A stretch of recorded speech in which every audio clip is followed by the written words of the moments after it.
The first scream cut through the ballroom like broken glass. "Touch me! I dare you! Touch me and I'll ruin you!" Every fork froze in midair. A violinist in the corner dragged a note too long, then stopped altogether. The chandeliers glittered like nothing was wrong, but the air had changed, thick, sharp, and dangerous. In the center of it all stood two women who couldn't have looked more different if the night had been designed to separate them. Victoria Hale was 42, famous in Atlanta, famous in Georgia, famous in every room where money and power mattered. The kind of attorney who walked into court and made people settle before the judge even sat down. She wore a bright sapphire gown that hugged her like it had been poured on, diamonds at her throat, and a smile that had won her magazine covers and million-dollar verdicts. Across from her stood Eva Collins, 34, wearing a simple beige dress with a modest necklace and shoes that had seen better days. She clutched a worn leather jacket to her chest like it was both shield and anchor. In her other hand was a plain folder, thick and scuffed, the kind no one noticed at a gala until it ruined someone's life. To the people watching, Eva looked like a mistake. Victoria saw her as an opportunity. The guests, judges, attorneys, developers, donors, sat at tables dressed in white linen and golden plates. They were the kind of people who never had to ask the price. The kind who believed the world was divided into those who mattered and those who didn't.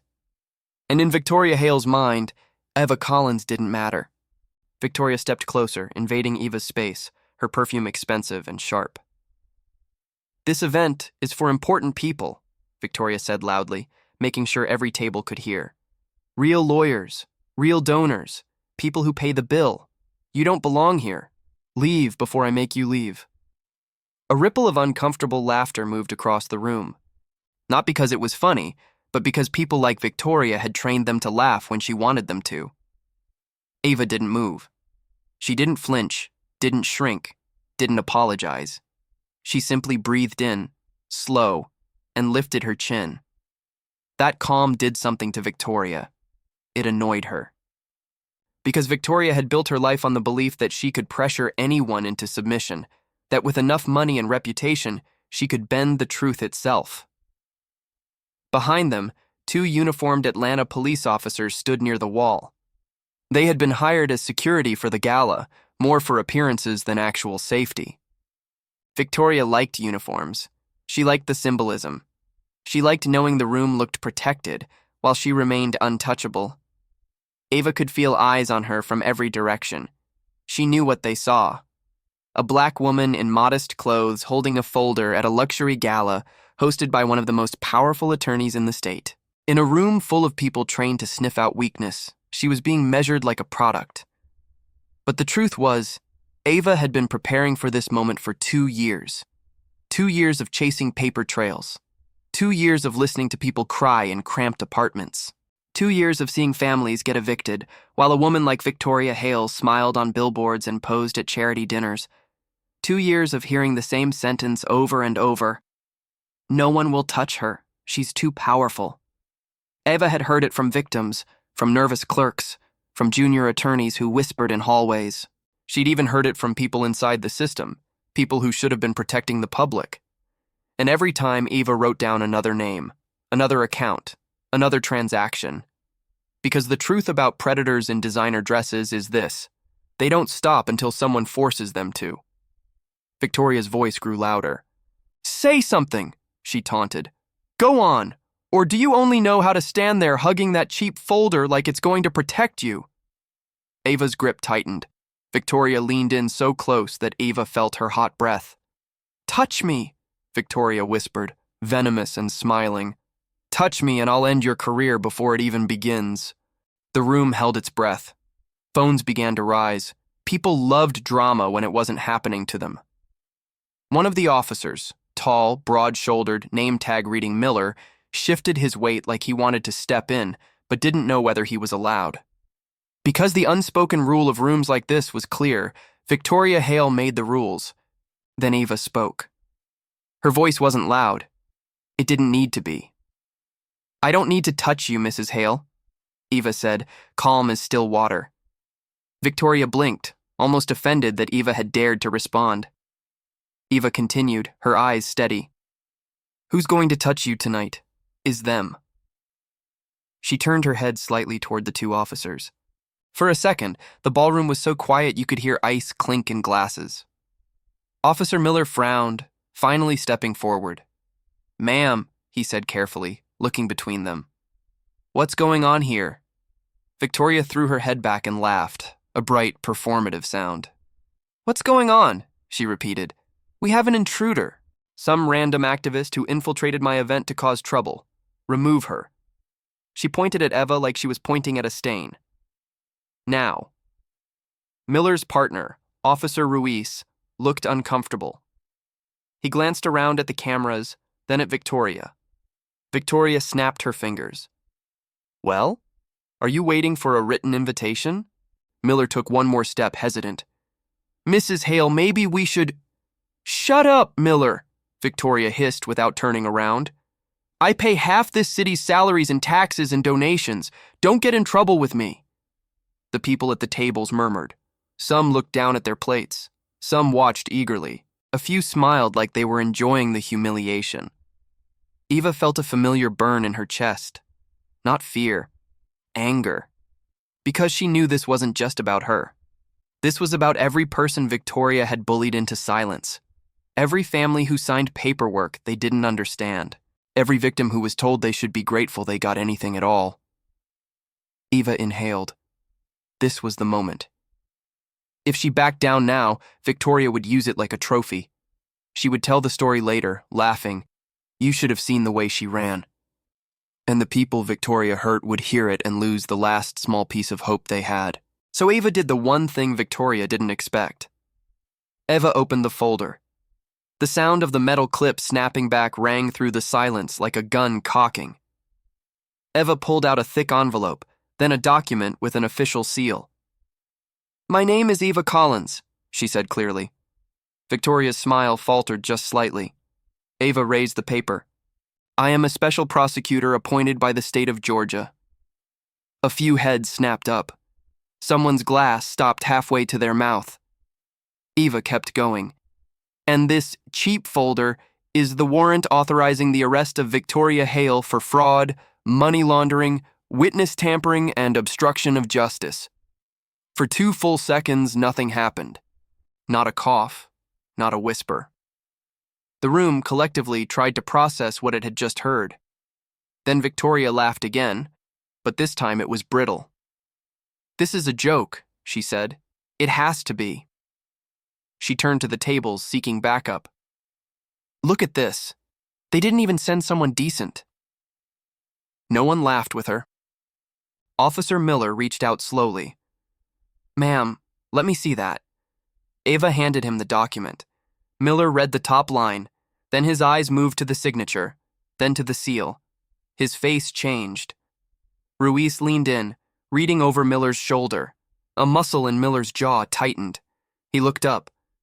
Mrs. Hale, he said, his voice suddenly formal. This appears to be legitimate. Victoria's expression slipped. What did you just say? Miller swallowed. It's a real warrant. Signed by Judge Harrington. We have orders to take you into custody immediately. The room exploded into murmurs. Phones went higher. Someone at the back whispered, "Oh my God," like they'd just watched a celebrity fall in real time. Victoria took a step back. Her eyes darted around like she was searching for the one person who would stand up and stop this. But power is funny. When it's real, people don't have to announce it. And when it's fake, it collapses the moment the room realizes it. Victoria tried to recover. This is insane, she said. I'm the victim here. This woman attacked me. Everyone saw it. Eva didn't raise her voice. Everyone did see, she said, quiet and steady. They saw you scream, humiliate, threaten. Eva reached back into the folder and pulled out another envelope. She tossed it onto the nearest table. Paper slid across linen. A few sheets fluttered off the edge like falling feathers. The closest guests leaned forward without thinking. Printed bank statements, email chains, screenshots of texts, transcripts of recorded calls, sworn statements. Victoria's face drained of color. Eva pointed to the documents. Community funds that disappeared, Eva said. Settlement money that never reached families. Evidence that went missing before hearings. Client files altered after complaints were filed. Victoria's mouth opened, but no sound came. For the first time, she looked small. Not because she had lost her money, but because she had lost the protection of the room. Victoria turned toward the tables, eyes wide. She looked at colleagues she had bribed, at donors she had flattered, at friends she had used. They avoided her gaze. One man adjusted his tie and stared hard at his plate. A woman with pearl earrings picked up her phone and stepped away, pretending she had a call. Victoria's voice shook. "You have no idea who you're messing with," she whispered to Eva. Eva stepped closer, just enough that Victoria could hear her clearly. "I know exactly who I'm messing with," Eva said. "I've read every file. I've listened to every victim. I've counted every dollar you stole." Victoria's eyes flashed. "I will destroy you," she hissed. "Your career, your family." Eva didn't blink. "Mrs. Hale," she said, "you've tried to destroy enough people." Then Ava's tone sharpened, not with anger but with finality. "Tonight is the night it stops." Officer Miller stepped forward. "Victoria Hale," he said, "you are under arrest. Please turn around and place your hands behind your back." Victoria's head jerked. "You're not doing this," she said, voice rising. "Not here. Not in front of everyone." Miller's hands were steady. "I'm doing exactly what the law requires," he replied. Victoria leaned toward him, desperate now. "Think about your career," she pleaded. "Think about what's at stake." Miller's eyes flicked to the warrant again. "I am thinking," he said. "That's why I'm following the law." The click of the handcuffs echoed. Metal closing around wrists that had signed checks, shaken hands with politicians, and pointed fingers at people with less power. For a second, the sound was the only thing in the room. Then the murmurs turned into something else. Not laughter, not admiration. A low electric realization. Victoria Hale was not untouchable. Victoria twisted her neck, trying to look at Eva as she was guided away. "This isn't over," she spat. "I always come back." Eva stood still. Her legs finally started shaking, but only now, when the danger was passing. Because adrenaline doesn't ask permission. It just drains. As Victoria was escorted through the ballroom, people moved out of the way like the aisle had suddenly become sacred. Phones recorded. Someone whispered, "I can't believe this."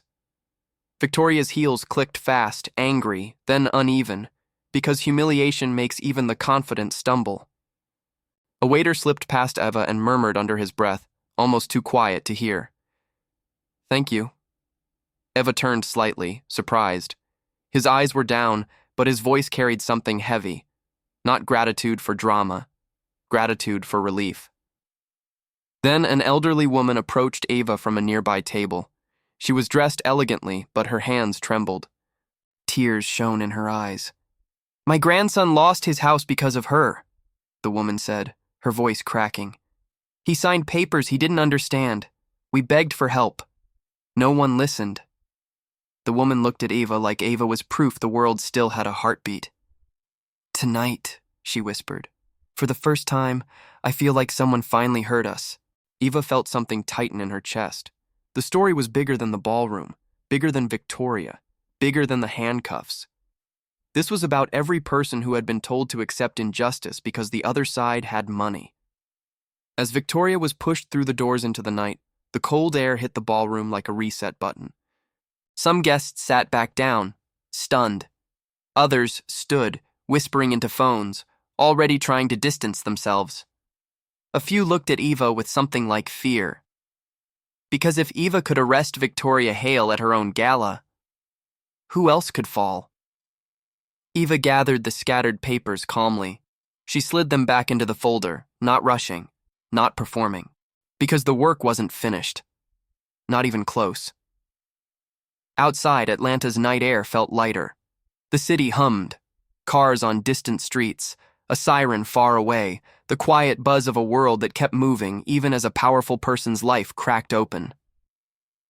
Eva stood for a moment under the hotel's entrance lights. In the reflection of the glass doors, she saw herself.